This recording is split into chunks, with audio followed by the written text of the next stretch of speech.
ministre. La parole est maintenant à Madame Elsa Faucillon.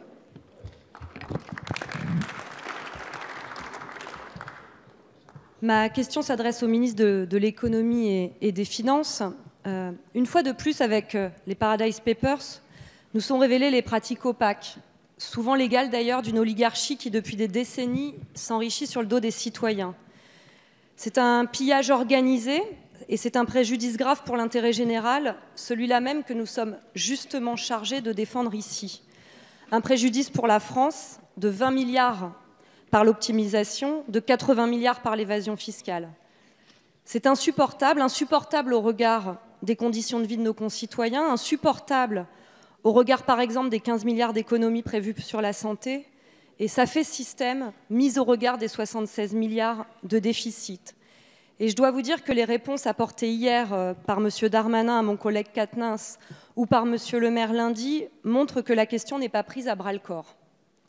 Face à une mondialisation sauvage et hostile aux plus faibles, c'est un combat politique qu'il faut mener. Et il ne peut se réduire à des sermons, car il n'est pas affaire ici que de morale.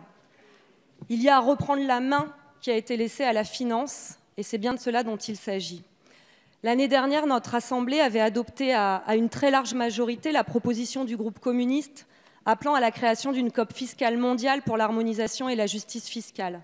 Car oui, cette nécessité de justice pose bien l'urgence d'une grande mobilisation internationale, des États, mais aussi des lanceurs d'alerte, de journalistes, d'intellectuels, d'associations, à l'image par exemple de la COP 21 sur le climat.